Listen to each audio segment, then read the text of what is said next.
Recording? It just started. It looks like it's restarted the clock. Like it's. Oh, I see. Okay, yeah, it did. Okay. There you go. Sweet. Okay, we're good. Yeah. When's your next interview? 8 p.m. Okay, cool. Eastern Sweet. Daylight Time. Yay. Right. Okay. Yeah, I have questions on my side, but yeah. Sweet. I'm sure I will be able to interject, but since you know her, Yes. yeah, I'm sure I'll have a lot of questions. Okay, let us start now. Okay, hi. Hi, Becca. Hi. We have a guest today. We have a guest today, and she's sitting right next to Ryan. Guess Yes, anybody she want to is. guess? Guess who she is? Oh, nope, it's not Rachel. It is Erica, Ryan's assistant. Yes. I told Joe today that we were interviewing Erica, and you told he Joe was bought this, or Joe? No, Old Joe. No, Vegan Joe, my new person. Okay. So many Joes. You can't just say the word Joe and be like. I know. I'm sorry, Vegan Joe. I told Vegan Joe. He's a vegan, not the bad kind. Not the bad kind. Like he ate cheese today at Chili's because he, hey Deidre, we finally used that Chili's gift card. I love Chili's. The chips can't beat it. Can't beat it. Chips and salsa. I know. I kind of wish we got the chips and salsa. We got fried pickles instead. The monster he is. He likes fried pickles, but he doesn't like pickles on a burger. Like who the fuck does that? I don't know. Fried pickles is supposed to like dull the taste of it a little bit, right? I don't know. Still very dilly. I mean, it's very salty. It's very dilly. Sure, Anyway, I told him that we were interviewing Erica, and he was like, "Ryan has an assistant," and I was like, says that a lot. Like, I think I don't like volunteer that information, but like if Rachel says something, they'll be like, "I didn't," and it's like it's like my siblings, right? Yeah, siblings, and they're like, "What? He has an assistant?" Like I barely even know he does pottery. I know. I told him, I was like, he does $70,000 in pottery in a year. Like, yeah. I need help. So anyway, tell us a little bit about you. Tell us your full name, your favorite color, and how old you are, and all the things. Okay, so we'll start with my full name. My full name is Erica Irene Kilroy. I'm glad I didn't get that wrong.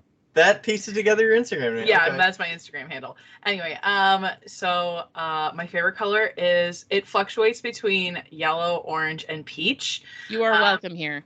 Thank you very much. What about in the scale of speedball underglaze colors? Oh, let's see here. I will say I'm a big fan of that melon that we just pulled out of the kiln the other day. Isn't it funny? Wow. Isn't it funny that how like when you always have like a warm color, like favorite color, like my favorite color is like an orangey yellow, like. Isn't it funny how always an underglaze color is like a fucking green yellow? It's like never an actual warm color. Yeah. Anyway, and the weird thing is like I've never been a warm color person my entire life. I started being a warm color person probably like 5 to 6 years ago. I used to be a cool color person, but I don't know, something within me changed. There's some personality things with that. That might be it. I don't know. Yeah. Going through life. So yeah, who knows? Maybe I'll be a neutral color person at one point in my life. Please don't. Yeah, I know, right? Isn't that kind of sad? So I'm 27 years old. Okay. And I don't know what things qualify for things, but I will say that I was thinking about this after Ryan told me that you guys were going to interview me. I have been severely overestimating how much time I've actually been doing pottery. And by severely, I mean like saying that I've been in it at least a year. I haven't even had my 1-year anniversary of starting in pottery yet. It'll be in August. That'll be when I first took my first class. Oh my God, we can have a party. Our 3-year anniversary and your 1-year anniversary. Oh my God. I love that. Let's do it. Mm-hmm. So how did you start in clay, or like what brought you to like have that interest? So surprise, surprise, I have a friend who convinced me to try it. She's an artist out in Quincy, Massachusetts, near Boston, and a fan of the pod. Love her very much. Say she is going to hear this. Yes, she's going to hear and this. be like, why did you not tell me? Yeah, what the heck, Erica? Oh, this is so exciting. It's a surprise. Yeah. Don't tell her. Don't tell her at all. I know, right? I was like originally I was like, oh, should I just like surprise her? So we're gonna see if I can lock it down. I don't know. I'm the biggest blabbermouth there is, especially when it comes to surprises for my friends. So like, I don't know. Whatever. Anyway, you know, classic going through sad things during the I almost said depression. During the during the pandemic. I mean, it was of sorts. Kind of was. I mean, valid. So, I mean, I was depressed, so that makes sense. So, like, you should just try it. I think you would really like it. You need, like, a creative outlet. Just do it. And so I decided to take a class at Covington Clay in Covington, Kentucky. And I was instantly loving the ability to make fun of myself for being bad at things. Yes. So I was like laughing at myself, and like everybody around me was taking themselves way too seriously, and I was just like, I'm terrible at this. And I liked that feeling so much, that like the pureness of learning Failure. brand new, the pureness of failure. Yes, exactly. The pureness of like learning something brand new that I've never known anything about. And so I just kept with it. And then I was like, here I am. So did you ever do any clay before last year? Okay. And then you went right into the wheel. Yep. Okay. Now, here's a question. Well, first, I want to say that you are the best type of student. Somebody who completely embraces the failure, because like other people get really pissed and they're the hardest people to teach. The people that are like, fucked.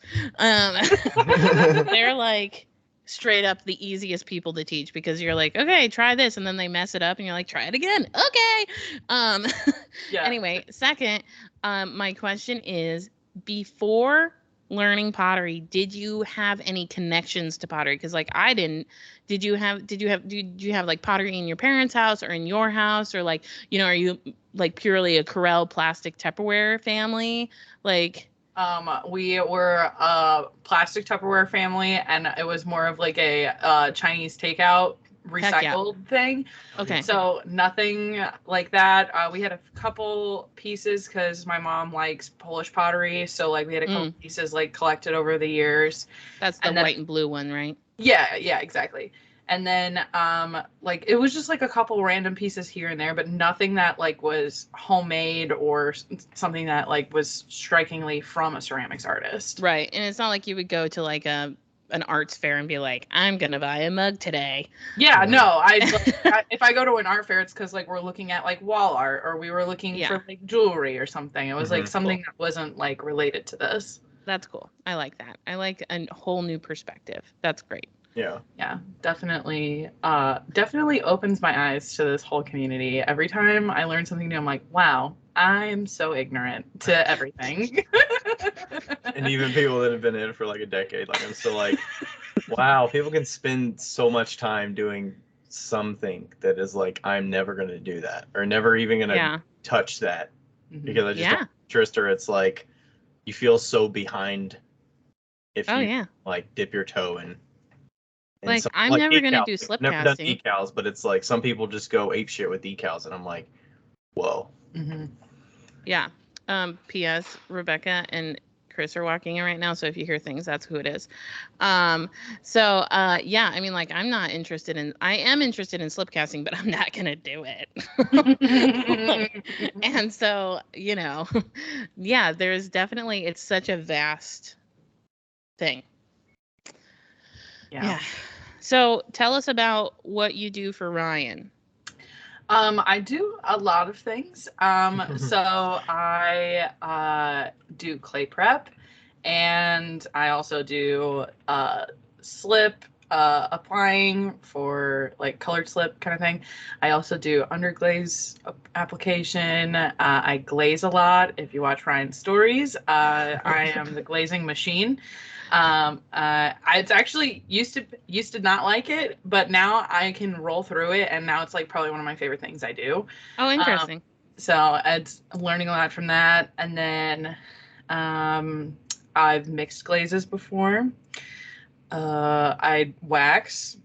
That's pretty much it, right? Yeah, I think that's most of it. I Did you say way out clay? Way out Yeah, clay prep. prep. Yeah, that was one of the first things. Bye, Chris. I love you. Yeah, got to fill those cash buckets somehow. Yeah. Yeah, that's pretty much it. It definitely fills the time. I feel like you always have a lot of stuff for me to do when I get here. Sometimes I'm getting a little desperate, and I'm like, oh, it's like the day before you come or something, and I'm like, do I have enough for her to work on? And then I'm like, I can figure something out. Because some stuff I just put on the back burner, and I'm like, that's not important right now. I'll work on that.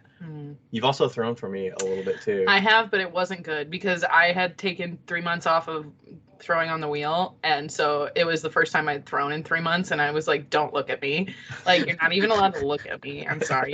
You have to leave. Well, plus you hadn't thrown standing up before either, so that was like an adjustment. Yeah, that was brand new, and then the 3 months of like finally coming off of that. So yeah, so she threw some like test cups so we can try out the glazes, a wider range of underglazes on some smaller pieces, because I'm not just gonna try out brand new colors on bottles and potentially ruin bottles. So yeah, I'm like, hey Erica, why don't you throw some little cups? We're gonna use them for tests. Don't feel like old, and I can carve them, and then you should sell those cups for $4,000.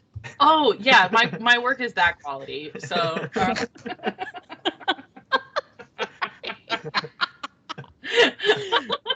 Moving on.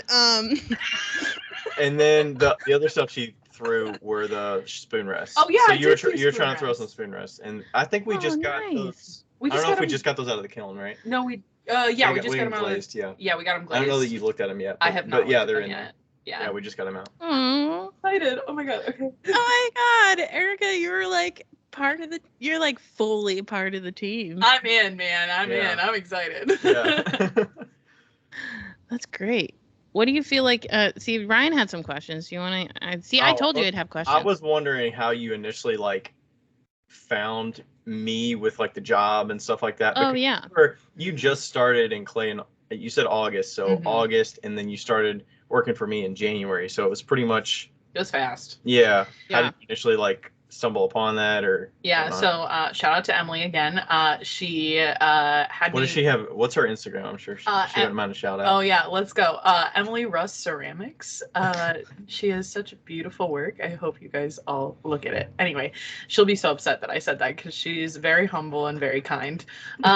So she was just like, I really like this podcast. I think they provide good perspective on things, and I think it would be helpful as you like start your journey to start listening to them. So I listened to a good amount of episodes like from your guys's like earlier stuff, just to like kind of like understand what it's like to be professional potters and blah blah blah. And then I followed you guys on Instagram, and then I actually didn't see the post that Ryan made about the studio assistant.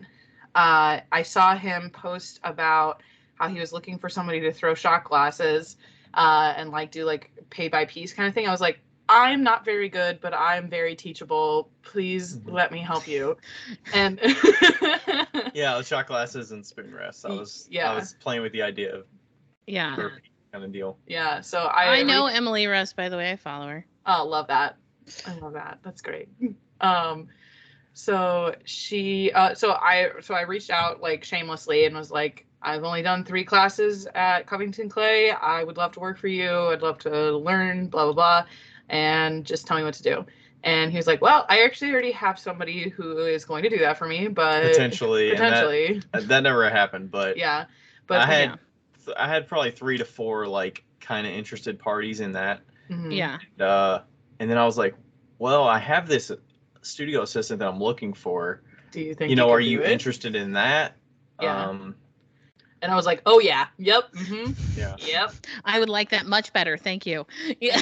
I'm bad at things still. I would love to learn. Yeah. So And then like it was 2 days later I came over for the interview, and then 2 days later I started my first day, and I was like boom boom boom boom. I didn't even tell my family about it that I was doing it, and then all of a sudden because I work a full-time job, so I called my mom every day just to like chat on my way home from work. Yeah. And I call her on my way to Kentucky, and she's like, "Where are you going?" And I was like, "Oh, I'm going to work." And she goes, "You work tonight? That sucks." And I'm like, No. I forgot to tell you, I started a new job." And she goes, "What?" Another job. Another part-time job. I started a part-time job. She's like, "Are you okay?" Are you financially stable? That's hilarious. I don't tell my mom things until like 3 years after they happen. Classic. I started calling my mom every day like during the pandemic because like, I was just like bored and I wanted to talk to somebody. So I would just call her and be like, "Hey, what are you doing?" She's okay with that? Yeah, she's cool with it. I love my mom. I'm very lucky. Oh my God, you are lucky. Like, Is she retired? Yeah. Okay. Me and my mom both would be like, "I don't have anything to talk to you about today. I'm sorry. I can't." Like, sorry, do you need something? Yeah.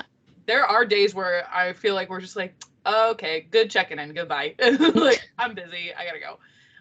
But there's like a lot of days where I'm just like, "Oh, well, I had this for lunch. I think he would really like it." And then sometimes she's like, "Oh, I talked to your brother or your sister today. Here's what's going on. Oh, your aunts are doing this, blah, blah, blah." And so like we just kind of like spill a little tea back and forth, and then I go home and that's it. It's great. I love that. I mean, you kind of get the sibling like updates from your parents. Yeah. So if you talk to your parents often yeah. kids often, then that's kind of the only way that you get the sibling updates. Yeah. Because I don't talk to my parents on a regular basis generally. Rachel talks to her parents more, but like if you're not talking directly with your siblings, then that's kind of how you get some. Also, I'm fully aware that how bonkers it is that I talk to my mom every day. Like, fully aware of that. I understand. I have friends that had done that too. I know, but that's still a little excessive. But I love it. It is. So it's fair. Yeah. No, for sure. I'm on an every 2 week call basis usually.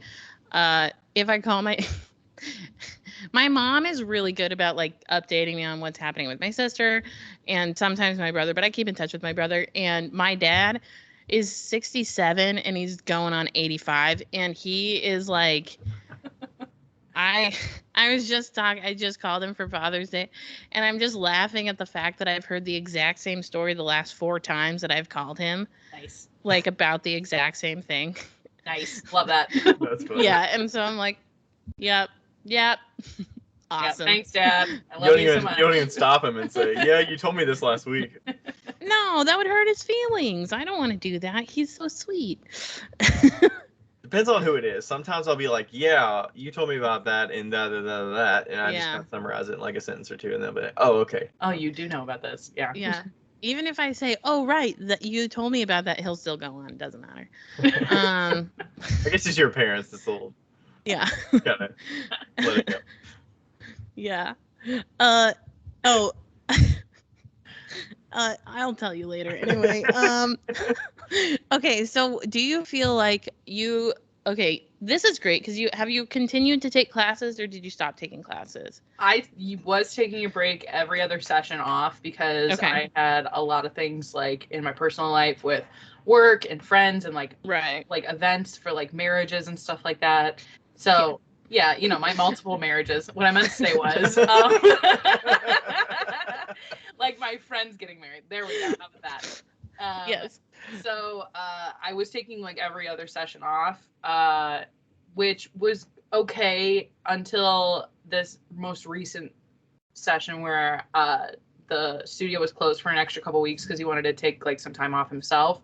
And I realized like that really threw off my practice schedule and like how familiar like the muscle memory I have with it. So I've just decided that I'm just going to keep up every single session now. So I actually technically just ended my previous session. We finished our glazing and everything last week.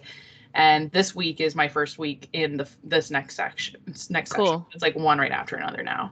Cool. Do you feel like, in comparison, what do you feel like you gain from your classes versus what you gain from working from Ryan? Did that question make sense? Like, yeah. That Okay. makes sense. I think it's if Ryan were to tell me that I need to throw for him, I'd be extremely intimidated. Right. So like I was really intimidated even just to glaze at first because I was like, these are pieces that people are gonna buy, like blah blah blah. Whereas like if it's my work that I'm like working on at his studio, at Rick's studio, I don't feel as intimidated to like mess something up or like feel like weird about getting rid of it or whatever. Like I think I threw probably maybe 30 pieces, maybe 35 pieces over the last 4 weeks. And I got rid of probably about 7 or 8 of them. And like I had zero remorse about it. So good.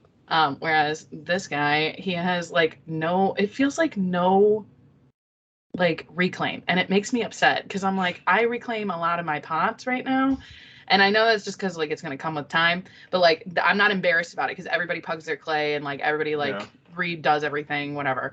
So I feel like that is good. Plus I have 24/7 access to the studio that I'm taking classes out of. So like, that's fantastic. Yeah, if I can't sleep, I'll go in and like do some random stuff. Yeah, that studio's great for that. I used to take classes back when I was in college during the summer session there. Because Rick owns the building and he runs the studio and he teaches everything. So he might have assistants now or interns or whatnot that helps with some of the work. But I think he's the only teacher, right? He still is. He's the teacher, yeah. Yeah, and then the studio is great. Like you have your own pin code to get in the building. You can get in the building. There's probably cameras to make sure. Yeah, you can work whenever. And it's like, it's kind of an intimate studio. And it's chill to work there after hours and...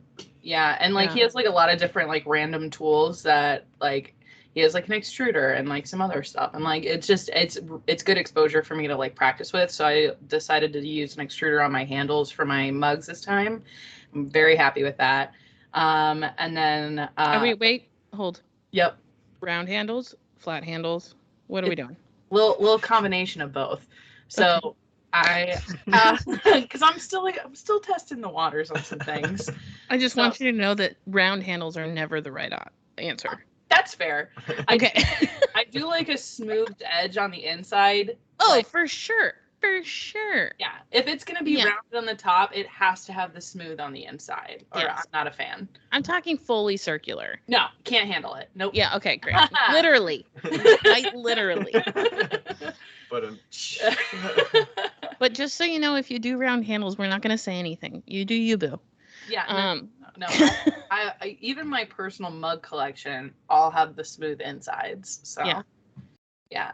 Yep. So I feel like that's good. Plus, like, you know, like I said, I can go there at 2 or 3 in the morning when I can't sleep and knock something out, make myself very sleepy, and then go home and pass out. So yeah. Do you think that do you think that what working for Ryan, do you think that has improved your ness? Oh, yeah, definitely. Whatever you call it, your talent. Yeah, which like parts of the process are better, or have you seen like growths? I mean, you had a kind of a small stint. You've probably been you've been working for me longer than you were taking classes by yourself. So right.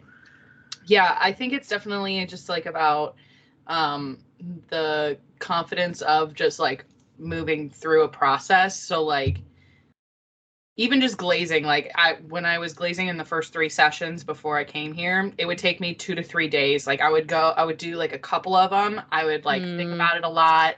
And then I'd be like, is this right? Do I actually like this? How is this even going to turn out? Will I be able to conceptualize it in my brain before it even comes out of the kiln? And like, it took forever. And then I'd go back to another round, do another round. Because you don't get to see your pieces before you glaze more. Exactly.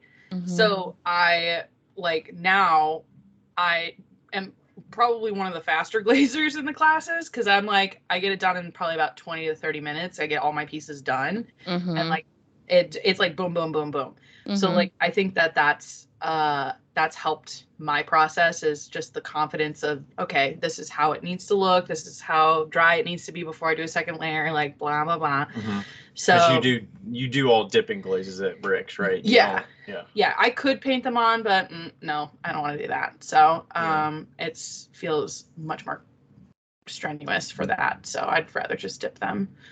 And then I definitely think watching a lot of like Ryan's videos, or even just like watching him in person doing his process for throwing on the wheel, it's influenced how I've been able to throw. And I've been very diligent about watching videos on YouTube and watching people's Instagrams and trying to make sure that I'm like trying to visualize in my head while I'm throwing the videos that I've watched to make sure that my process is better and process is stronger, because I have problems with chunky bottoms. And I feel like that's like a very common beginner issue. So I've been really focused on making sure that I've been able to like move the clay in the right way, put the right pressure in places, making sure I have even pressure. So like watching him, watching the videos, like watching everything is just very helpful for me. I think that's, you pointed on something that a lot of people don't. You must be a visual learner. I am a visual learner. Okay. Yep. Apparently we're the exact same human. So no wonder you're Ryan's assistant. Yeah, I was actually literally just thinking about this while I was driving to this interview, was thinking about how when I was in high school, the basketball coach had 2 kids, and he was like, I've never taught them basketball. You know, they were like 7 and 8 or 7 and 9. He's like, I've never shown them anything. Right. And he's like, all the things that they have learned, they were better than some of the high school players. Nice. The things that they have learned are from NBA and watching high school games and watching college games. And because visual, like when you watch so much, you become good at that because you visualize it as you're doing it. And that is something I feel that is lost in the ceramic teaching world. That it's all about let's do it, not let's watch it, then let's do it. And that can be extremely helpful. Even if you aren't a visual learner. Be like intentional about what you're watching and what you're looking out for. Because it seems like to me when you're talking about that while you're making a piece, you're thinking of all this stuff. It feels like it would like overwhelm. For me, it would like overwhelm me thinking of all that versus like breaking. Like I try to break things down into like the simplest steps. And then kind of let the feel take over a little bit with like thickness of walls. That's because you've been doing this for 10 years. Yeah. But yeah. Yeah, I definitely like if you could like broadcast what's happening in my brain when every single time I'm throwing a piece, the exact same montage happens, unless I find a new clip that is applicable to something that I was struggling with. Yeah. So like it starts off with like I can visualize seeing Rick at his wheel telling me about like how to center the clay, and then a cut to another video in my brain that shows me the specific hand placement that works best for my hands, and like cut to another one that shows me how to open, cut to another one that it's like if you could broadcast what's happening in my brain, it's like a montage of all of these things that I thought would work best for me, and like what resonated with me while I've been trying to figure out what works. That's great. Yeah, definitely very situational. Yeah. Like the centering. There's so many different ways to center. So like. Like I coned up and down at when he taught me. I had never done that before. I'd seen it online, but I was like, I can't do that. And then he was like, okay, cone up and down. I was like, oh no. Luckily, it was like a half pound of clay, so it wasn't hopefully too bad. Yeah. Mayday, mayday, mayday. It's like that episode of SpongeBob where the sirens are going off in his head and he's like searching for his name. It's like, how do you do that? From Florian Gatsby that he's done semi-recently where he goes like in depth of like how to center, and it's like a 20-minute video. Okay, I need to watch that. And then he's like how to throw a cylinder, and it's like a 20-minute video. Plus his voice is very like enticing. In English. Okay, I like that. Yeah, I like all of those things. Enticing, English. Yeah. And it's very like carefully chosen words so that it explains enough, but it doesn't confuse you. Okay. And it's not like off the cuff. It feels like he scripted it, but it's like very intentional with what he's doing. And his photography and videography is like great. Okay. He's insane. He's phenomenal. Yeah, I'm gonna look that up. There is one that like, I wish I'd had this handle on my brain while we were talking about this, but she like sliced her pot in half and then showed like on the video how to move the clay up the right way, and like my brain had never put it together that like basically your fingers are following each other. Yeah, I'd always thought that they were like supposed to be like, touching basically. They're supposed to make kind of like an S. Yeah. So The first field video.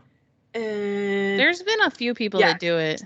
I think that's it. But It might have been the this Adam is it. Field one where he. Yep, this is it. He cut it in half and then he puts his. Yeah, because like it shows like how much gets moved up versus the other side that didn't get it taken care of. It's like a whole entire inch that he's able to pull up just from showing this movement with his fingers, and I'm like, this makes so much more sense. Right. Yeah, and like you're correct. It's something that's not taught, and I'll tell you why.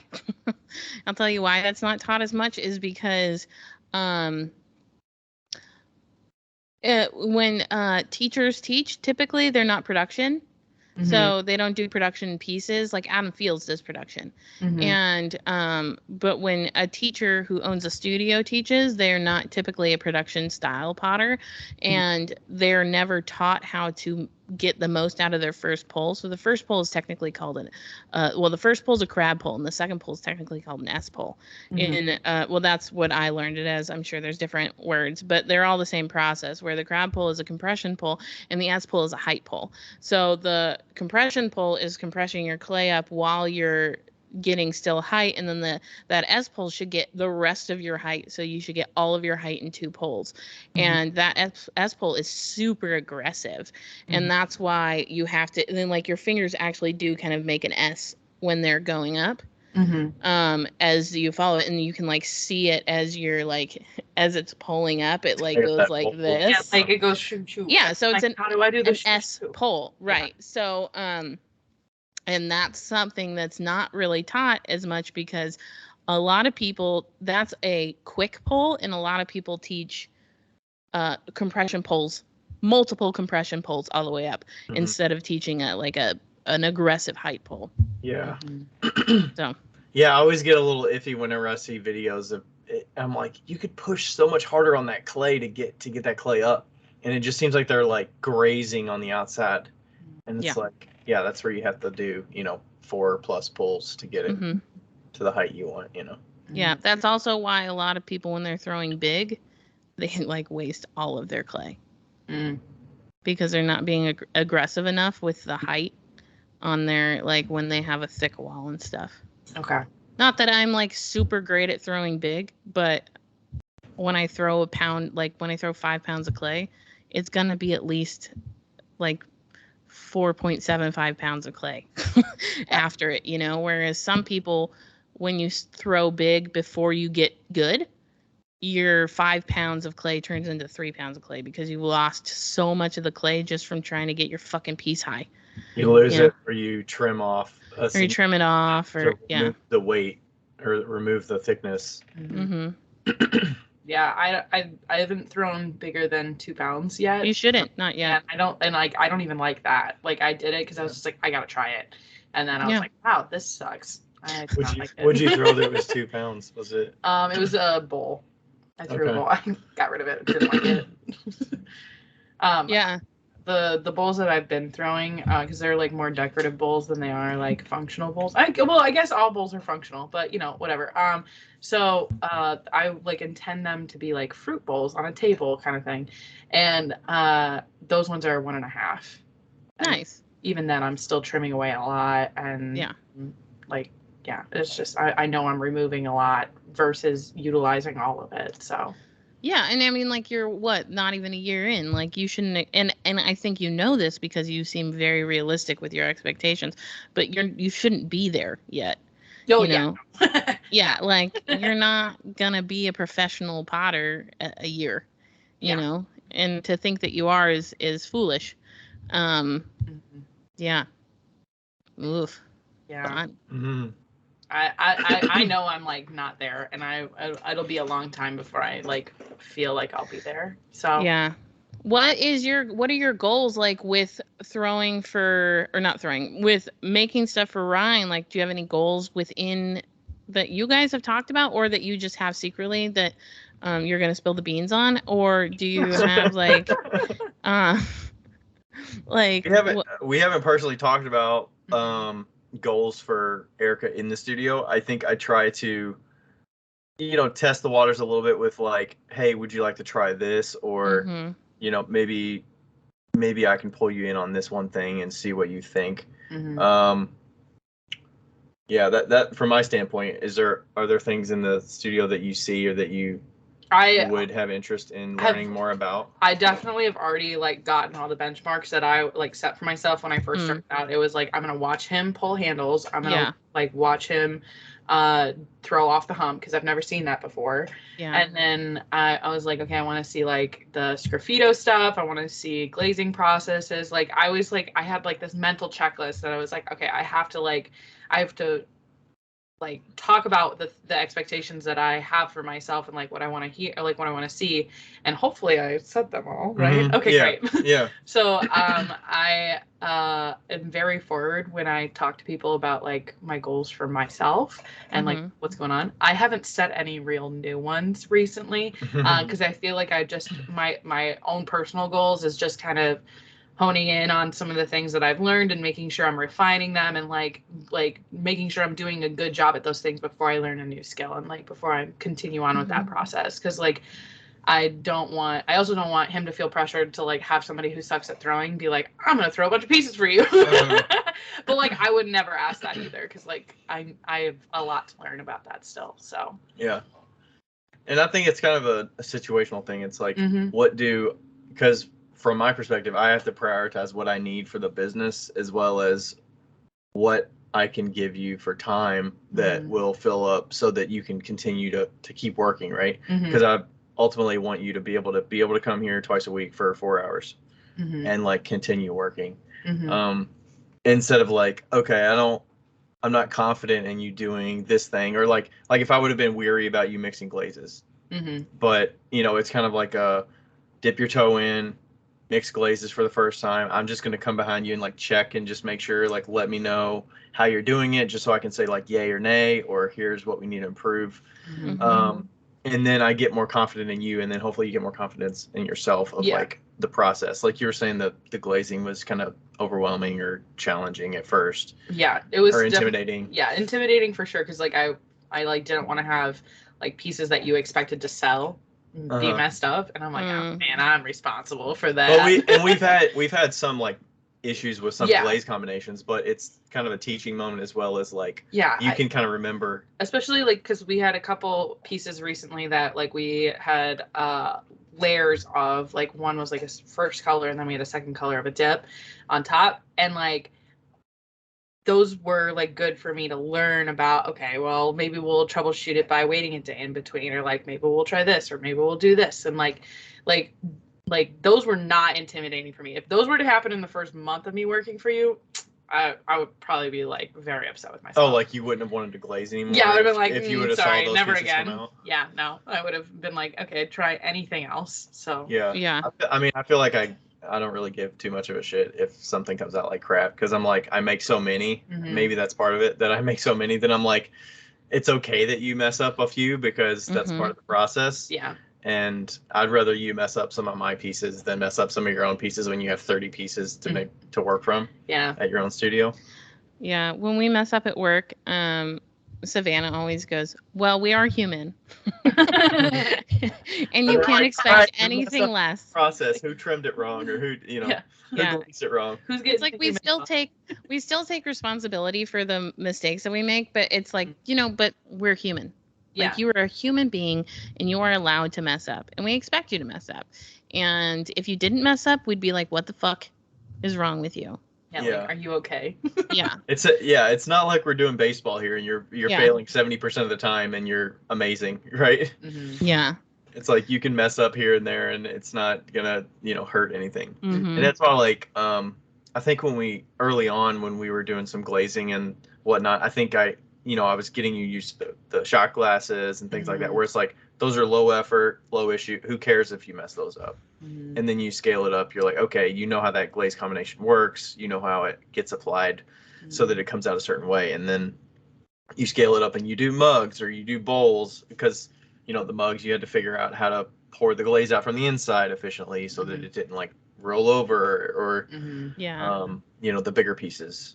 That's something I definitely have improved upon in the last 3 months. I mean, we've been doing this since January, so it's been a lot longer than that.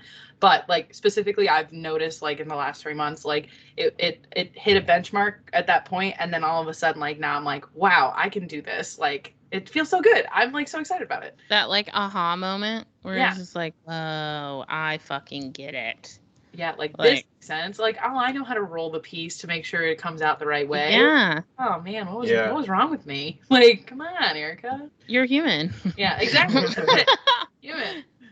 Or it's like, oh, what are we doing today? Okay, we're glazing. Rather than like, oh, we're glazing today? What Like, are we glazing? And now you're like, what are we glazing? What are we glazing? Yeah. What combos are we doing? Yeah. And then you're like, how do I want to plan out so that I do it efficiently and Mm-hmm. we can get through as many and get a lot finished so you can fill a kiln or whatever. Mm-hmm. Yeah. So are you, I know that you were the one that asked the question about what we would do if we went back to school. I think Are we just you- answered that in the most I recent just episode. listened to it today. Okay. Yeah. Yeah. So this is good. Yeah, it's good like timing that we have the person that asked the question on the podcast. Are you considering going back to school? What you work for McDonald's corporate right now? I actually work for a McDonald's franchisee. So, Okay. Quick sidebar, shout out to the company I work for. Love them very much.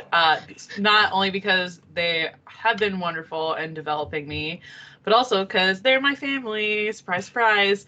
Woo! So my uncle and cousins, well, my uncle's retired now, but my cousins now, they own 17 McDonald's in the greater Cincinnati area.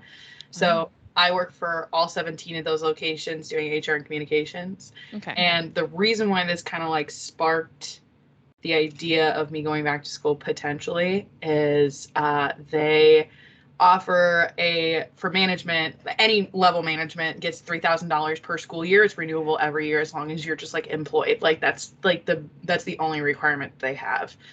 So it's very tempting. I love school. I've always loved school. I felt this huge void when I left because I graduated from Cleveland State in 2018. I felt this huge void like when I was figuring out my life without education. And I thought that it was like a creative thing, but I think it's more of like I love the energy of being in a classroom and like meeting new people and like learning about people and just like hearing all these different new ideas. And I think I would really benefit from doing something that's in the art field. And I like looked into doing something part-time, so, like for school, so that way I can still work my full-time job and like have them help me pay for it and everything. So it's still an option. It's just like very hard to plan it out. What did you ever take any art classes or anything at Cleveland State or? No. Okay, I was curious. No. I love that.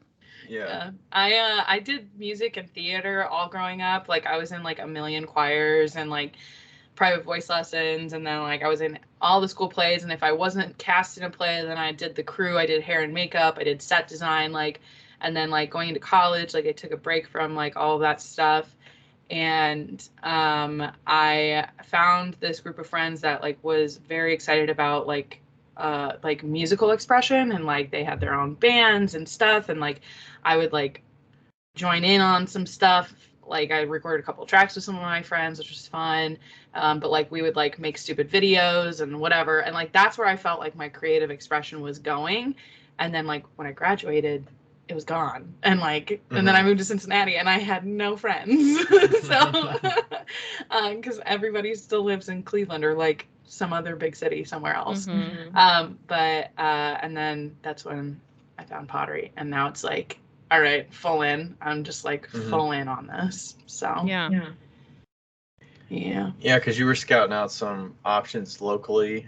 Yep. NKU. I was looking at UC. And then I've just kind of been looking. I actually even looked at Cleveland State too, because I was like, do I want to move back home? Yeah. But then I'm like, do I want to live with my parents again? I love them so much, but I don't know. So plus then I would also have to like quit my job, and I don't know if like I can handle that much amount of change right now. So because you can't work that job remotely, right? No, they like prefer it to be in person, because like it's always like the perspective of like everybody else is in the restaurants. It's you should be working in person as well. So which is fair. I agree with that logic. But I don't know where that decision is going to go. So we're going to figure it out. Yeah. But I definitely want to do something with art. And I think that if I like paired it with a digital art situation, because I do like some internal ad designs and I like handle some of our signage for some of our restaurants. If I pair it with like graphic design or something like that to like kind of help meet some of those requirements, that would be a much more efficient use of my time. And then I can also double it up with the studio time. So I'm hoping that I can find a viable option for that, but I'm not sure. So Yeah. I started in graphic design. yeah.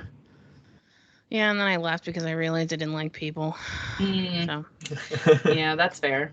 That's really fair. I was like, it was actually like right after working with like my aunt and uncle wanted to do a logo with me, and I was like, nah. Oh yeah, no. I was like, I can't do this, and that is when I decided I should never work with family or friends. Fair. Yeah. Yeah, the freelance game is pretty customer service heavy, and yeah, it's definitely a certain skill set. Well, and especially in graphic design, not as much in like what you want to do, you know, because you already know the customer so well. In like graphic design, even if you're like an artist working for somebody, they're like, well, I really wanted it to be this green, not this green, and you're like, those are the same. No, they're not. No, they're not. They're different. And you're like, fuck me.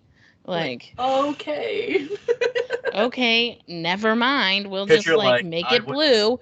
You know, I went to school and learned all these different tools and like maybe some color theory and stuff like that, and then Yeah. the person paying your bill for what you're doing Yeah, doesn't have exactly. that expertise, but they prefer a certain thing over another. Right. Or So they it's like kinda show like- you pictures off of like Pinterest or something like that, and they're like, "Can Yeah, you make or it like- look exactly like this?" And it's like, "Oh no." Can you match this nail polish that I'm showing over the iPhone camera? I don't have the brand name and I don't have the exact color. Figure it out. Like Right. Like fuck you. Okay. Yeah, so well, I guess we kind of have to get closing up pretty soon. But I do want to say for anybody out there that's new, I'm really impressed with you, Erica, because I know. Wow. And I don't throw that out lightly because you are like the literal perfect human being to start something new. The fact that you're able and willing to fail is huge, and it shows a lot of wisdom on your part. So, whoever's listening to this that's new, I hope you listen to it maybe twice, because that is what you've said in a lot of these things about how you are aware that you won't be good, that you're aware of your timeline. That's huge, and that will give you a lot of success in your future. So oh, thanks. yeah. But for reals, I mean, you remind me of a small me. No, I'm kidding. I'm kidding, but kind of, not really. But yeah, no, I think that you're gonna, whatever you want to do, I think it's gonna be great. And I think that, like, yeah. Have you heard, here's the ultimate question. Uh-oh. Have you heard Ryan sing? Have I heard Ryan sing? Yes. Oh yeah. No, yeah. Oh, then you're fine. You're good. Yeah. We listen to music all the time, and like at first I listened to the episode that was right when I first started, how he was talking about my process and like how like I wasn't listening to music when I first started because I was like, I need to focus, I have to do good. And like, and then all of a sudden he like started playing like 70s playlists, and I was like, I love this music. And then like his like 90s like pop and 90s rap and stuff, I was like, I like all of these things. So like, of course he sings along, it's great, we both sing along, it's nice. So yeah, it was a good time. Yeah, sorry, Ellie's outside. No, yes, I love that. Well, and you know that he likes you if he actually lets you hear him sing. I didn't even know that she knew she heard me sing, but whatever. Oh, I've heard him sing. That's all right. I like distinctly every time you even like whistle or something along to something, I'm like, this is nice. This is nice. I feel like Steph did. Thank Oh, you. Because I sing along to stuff all the time, or I'll like laugh to like there's this music podcast that I listen to, and they're very funny, and so like I'll laugh to myself, and I'm like very aware of that because it's like very quiet, other than me laughing. Yeah. What's the name of it? Because I thought it was Pump Up the Jam. But pump it up while your feet are stomping. If your body's pumping, looking here. Pump it up a little more. Get your body going on the dance floor. That's where the party's at, and you know it. I don't even know the words. You know so many more words than I would have ever. A place to stay. Get your booty on the floor tonight. Make my day. Yes. Oh, it's sorry. such a good song, but short plug. They just like take a song and they like make fun of it for an hour, and then they like redo it at the end. It's so good. It's so funny. They're so funny. So I'm like laughing while I'm glazing, and I'm like, and then I stop laughing. I'm like, oh, that was kind of loud of me to do that. I shouldn't have done that. That's fine. They like break down the lyrics, and it's like, this is what they're talking about versus just like, this is really catchy and people don't actually know what they're talking about. Yeah. Or whatever. Yeah. It can be kind of embarrassing though. That's fair. So whatever. That's funny. Ryan? And then sometimes put movies on and stuff. Yeah. I feel like awkwardly seeing a lot of like kung fu, like not kung fu, but like kung fu, that's fair. Kind of kung fu-ish movies, but I'm like, it seems like that's like the only thing I watch. But I like them. It's fine. But I'm like, all right, whatever. Honestly, I like a wide range of genres. I will say that the only type of like genre I don't like are like westerns and country music. Like unless it's like 80s and earlier country music, like right. Like we have not played that. Yeah, love me some Dolly Parton. Like yes, Johnny Cash. Like love Johnny that. Cash. Yeah. Yeah. Whatever. I feel like you said you like Shania Twain though. I do like Shania Twain. Who doesn't? Who doesn't? Oh yeah, Sarah from work. She doesn't like Shania Twain, and we're all like, we had this conversation at lunch once, and we were like, what the fuck? You don't like Shania Twain? I love my life too. It's because it's like purely because it reminds her of how old she is. Like that's the only reason, or something like that. It's not even the music; it's something else. But yeah, my favorite thing about Ryan is that he. One of my favorite things about you is that you are, if you just saw a picture of you, you would never guess your favorite type of music and movies, like ever. It's so fucking out of left field. It is fucking that out of left field. I feel like I'm like right down the middle. Like no, you're not. Well, you kind of like ease me into it a little bit because like we watched that one where it's like those like high school rugby players or college rugby players like crash onto a mountain and they like eat each other. What was that one? It's called Alive. Okay, that one. I love survival movies. We watched that one, and then like the next week we watched. Is it called Three Little Ninjas or Three Ninjas? Three Ninjas. And I, like fucking love that movie. I feel like he was easing me into it, and I was like, 90s classic. This is that was great. like my childhood right there. Like I'm not mad about it because like my favorite movie growing up was is it called Kung Pao Enter the Fist? And it's like a parody of kung fu movies. Oh gosh. And they take like this found footage and they like I've not seen that. Overdub it. If anybody knows what I'm talking about, it's like this one where like they they go wee wee wee wee over. I love that movie so much. I don't think I've ever told you that, but that was my favorite movie growing up. Have you guys watched The Hunt for the Wilder People? No, I don't know what that is. I think it might be on Netflix or Hulu, but you should look it up. I'm gonna look it up. It's fucking hilarious. It's nice. It's like a New Zealand movie or Australian movie, and it's this little kid and this old man. It's fucking hilarious. Nice. It's more recent, but I think both of you like it. I see. Hunt for the Wilder People. Yeah. Oh, it's got Sam Neill in it. Yeah. It says it's on Crackle. Okay. I think Crackle's the new IMDb or something similar. It's free. There's a new name for IMDb. I think it's called Freevee, not Crackle. Yeah, Freevee. But yeah, Freevee, whatever. Free bad branding, whatever. Ooh, no, wilderness movie we need to watch. The Edge. Oh, okay. The Edge. Got Anthony Hopkins and Alec Baldwin. Oh, how could you not watch that? Wow. It's so good. So good. I also really like C and D grade horror films from the 80s. Like I like Troll 2, that's like one of my favorite movies, and then Poultrygeist and like kind of the Killer Tomatoes. Wait, is it called Poultrygeist? Yeah, or not Poltergeist. Not Poltergeist, it's Poultry because it's based in a chicken shop. I think you just mispronounced. No. Let me tell you.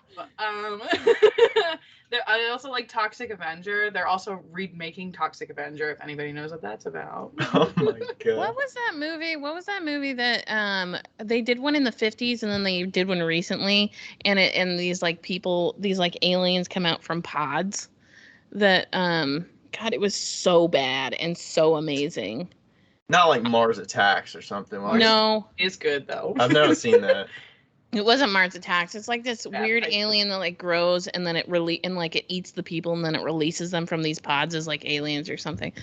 I'll figure it out. It doesn't sound like a really popular movie. No, and they did one in like 2010 maybe again, but it had a different it was like an abbreviated name Not of the War of the Worlds. No, not War of the Worlds. But like I my very first job was at a production studio and we did like lower level Christian documentaries and Christian style documentaries, and I got like a vast movie knowledge, just everything from them, and it was so great. We used to have movie nights once a month and we watched like old fucking terrible great movies. And oh gosh, good. Oh, I love that. Man, that's who introduced me to MASH. That's who introduced me to Charlie Chaplin. That's who introduced me to modern furniture. Like, yes. Nice. Yeah. When I was a kid, my brother worked at Hollywood Video, TV rental place or movie rental place, and they would get like, you know, a few days before it released, they would get it for a day or so, and I would like secretly like have a list, and I would give him movies that I wanted him to bring home for me to watch. That's so yeah. I wish I would have worked at a movie store. That would have been fun. That would have been fun. Yeah. Oof. Yeah. And one thing I wanted to mention about when Erica was initially talking to us about the job was like, the thing I liked was your flexibility, your ability to like say, I don't know all this. I'm like newer in here, but I'm willing to like learn it. I think that's a great quality in somebody like help out in the studio, as well as like, you know, your communication is on point. Like you let me know if something's come up, or, you know, scheduling wise, you're like, hey, this is coming up. You know, I can rely on you to either text me back if something comes up, or, you know, stuff like that. I think it's just, it makes it much more easy for my busy day to day, where it's like, okay, I can count on Erica's going to be here. She's going to show up. She's going to be here, you know, for 4 hours, and you know, if I've got it's going to be fine. Yeah. And you're willing to like improve if something goes wrong. I can like let you know, and I don't have to like, you know, tiptoe or whatever. And you know, you're very open to like feedback and stuff like that. I think that makes, for anybody that's like a good employee, period, that, you know, whether you have interest in the thing or not, it seems like you know, are willing to learn and like figure that out. Yeah. Improve over time. I think it's reassuring that you're saying that, because I'm going to be honest with you. I thought that I was asking too many questions, because I am the type of person that I have no fear when it comes to like being like putting myself out there. I'm going to go for it. Like if you're going to put me in charge of something, I'm going to make sure I know how to do it, but I'm going to do it. And so like I ask a lot of questions still to this day, but I know that you know that I used to ask questions like every 5 minutes. I'd be like, so this ? Here's this. Wait, what about this? Well, I don't really know. Hold on. This one over here, I'm not really sure about. What do you want this to look like? I'd rather you ask than assume, and then just like go for it. Yeah. And then after the fact be like, well, you didn't tell me, or whatever, you know. Yeah. No, but it's I mean, I didn't maybe tell you, but some stuff it's like, you know. Yeah. Even if you tell me and I'm like, I have a small pea brain. Just need you to tell me again. Yeah, just to, you know, double check. Yeah. I'm gonna go out on a limb and say that an assuming employee is probably it's just fucking terrible. honestly. So, somebody that assumes all the time, unless they actually know all the rules of something, that can make and break your business. If you have an employee that assumes. I am not afraid of asking questions, and like thankfully I really thought for a while I was like, man, I'm probably annoying him with all these questions I've got, but I'm like, no, I don't really care. I mean, I don't really care. The timing works well because you do work quote unquote like 9 to 5, so you're coming here on a 6 to 10, which is it's kind of tough for some people because you're working in the evening, you basically don't have a break for that day. We are in the past, I've had assistants where they work during the day while I'm working, and they kind of work solo because they can work on their own. And I thought I would not enjoy having an assistant at the same time that I actually have studio time, but it's not bad because you're independent enough that you can ask questions or whatever. We can chat. Plus, you're more outgoing than some of my past assistants, so it's like it's not breaking my flow, And then I'm able to actually. Him for you. What'd you say? I prepped him for you. Nice, thanks. Love that. No problem. Appreciate that. Yeah. Because I don't know. I was thinking like the like how people work in community studios and stuff. I feel like I would be overwhelmed with too many things going on where I can't focus enough to like get work done. But like while you're here, we can do things together or like glaze together, or I can work in having a wall between us, you can glaze and I can work in the studio if I need to. Right. So I can do computer work or whatever. And you can ask questions if you need me and stuff like that. So yeah, for sure. I figured out the movie. It's called Invasion of the Body Snatchers. Oh, I have heard of that. I think I've seen the original one. I don't think I've seen the new one. I haven't seen the new one, but the original one is on point. I love the old one. Point. Yeah. And then there was a couple. I feel like there were some Twilight Zone episodes. I love Twilight Zone. Yeah, Twilight Zone, so good. And but there was. And also I really like Mystery Science Theater 3000. I was just gonna ask you if you like that show. Oh, love that show, so good. So like that's where like I've seen a lot of those movies, like the older ones. Yeah, they have like a new Mystery Science Theater 3000. Did we watch it, Ryan, or was it with somebody else? I did not watch that. No, I watched it with Teresa and Brandon. It's not good. It is not good. I kind of like it, but I don't like the most recent season. I do like the one of the hosts. He's from this content creation thing called The Nerdist, and Chris Hardwick. No, it's not Chris Hardwick. It's Jonah. I can't remember his last name, but he's like one of the main guys. He actually is the guy that like sort of hosts Mystery Science Theater 3000 nowadays. I saw them when they came and did a live show. Pretty good. I thought it was pretty good. I like it. I think that I just don't like how, well, I don't know. It's just hard to remake a show like Mystery Science Theater 3000. Yeah, it's like because it was so bad and so good. Like it was like too perfect and on nose of what they were trying to accomplish. Yeah. That it was like the nuance of it happening during that time period. It was just like almost like is this intentional or is this our production value? So it's like just acceptable for the time period. Yeah. Right. Whereas now, like, oh, this is supposed to be bad. Okay. Yeah, it's like the Monty Python of the internet era. Yeah. Like, exactly. Pretty much. Nice. Yeah. Okay, we should probably go so you can get ready. I had one last question. Okay, I'm ready. So you did your first show recently. Yes, I did. How did that go, and what were your takeaways, positive, negative? What was the show first? Okay, the show was the spring sale at Queen City Clay. My goal was to sell one piece, and I sold 16, I think. Oh shit, that's 1,600% over. I know. I was just like, okay, I need to just sell one and I'll be happy forever. But thankfully, I had a lot of people who came in from my work. It was so cute. It was some of my managers who had heard about the show, and they're like, we wanted to buy one of your pieces. I'm like, guys, thank you. Oh, that's so cute. And then I had a couple random people who I'd never met before in my life, and they were like, this is really nice. Would you can I buy this from you? I'm like, yeah, you sure? It's not very good, but sure. So, but I put a lot of thought process into like how I wanted my table to look, because I was like, if I'm doing this, I'm never going to want to design a brand new table ever again. So like I made sure like I made all my like displays and stuff. I got like the tablecloths that I wanted. I repurposed some stuff that my mom had given me. So like that, I liked that process a lot. And then I definitely think I could have priced my stuff a little higher, because Nah, it's fine. yeah, they weren't very good. So I was like, okay, $5 for the small piece, 10 for the middle like weight pieces, and then like 15 for the bigger pieces. That was like the highest I went was 15. I think that's totally okay. You're in the first year. You're paying your costs of doing your classes. Studio. Yeah. You know, like selling your shit for dirt cheap when you're beginning is like part of the fun, honestly. Mhm. Yeah.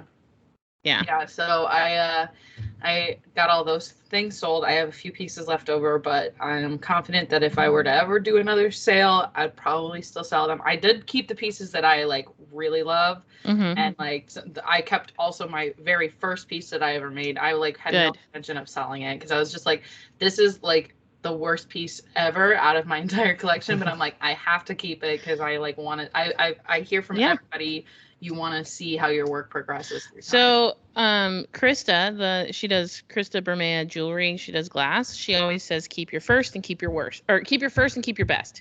Okay. Yeah. First, worst, and best, I think. First, worst, and best. Well, luckily my first is my worst, so that already takes care of two. Typically, those are the same, and then best. Yeah. Like, yeah.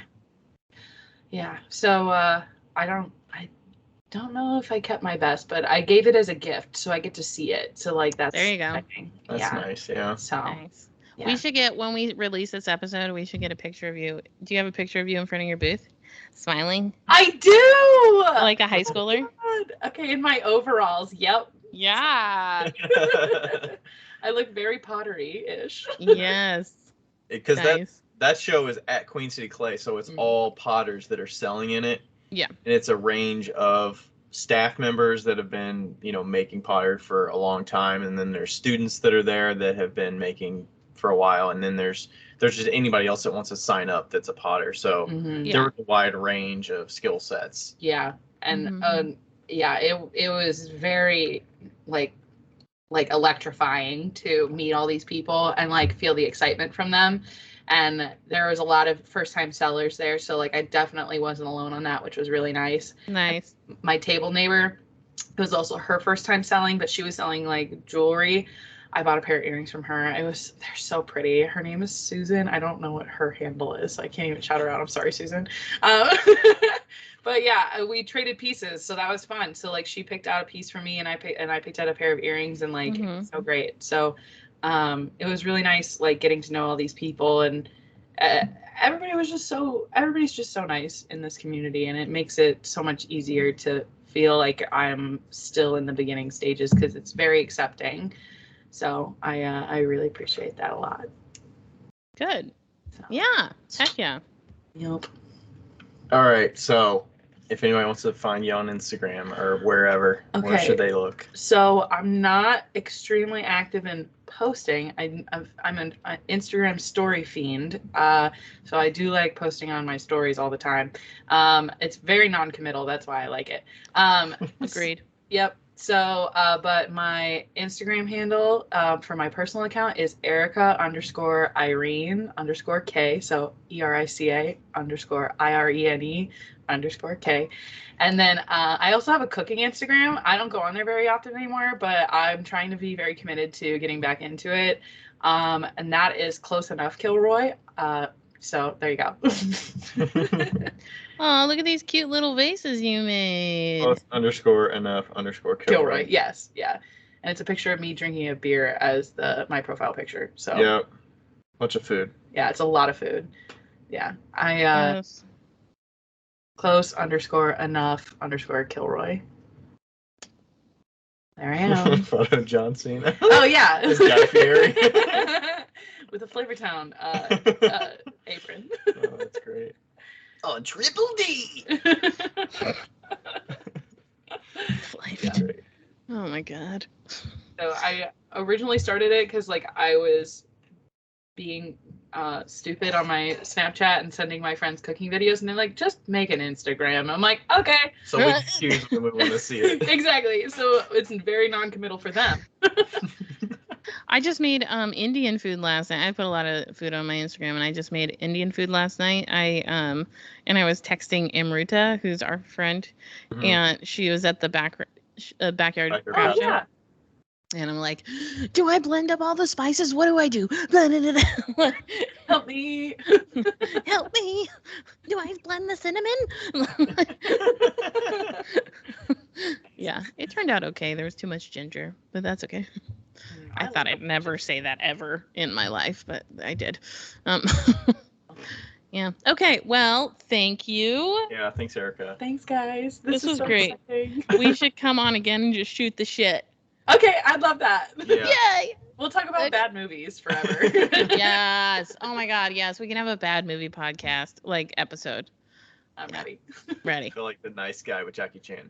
Oh my God. Okay, Terrible. we could go on forever about that. We can't talk about We it. didn't even finish it. So. We didn't. Oh my gosh. I Broke love on it. the Bronx, though. That was good. I like it. It was pretty good. I like me some chicken. It's all right. I don't know. This is the library special. A little bit of dubbing issues, but no, I watched that. They as a should kid. have a streaming. They should have a streaming platform that is just B, C, and D movies. Like, I fully agree. and call it Movies 3000. And And you can like record your own sound bits to like lay over. yes. And then if the audience can choose whether or not they can listen to them or not. Yes, I agree. Okay, that is all. We're gonna go. Bye. Bye.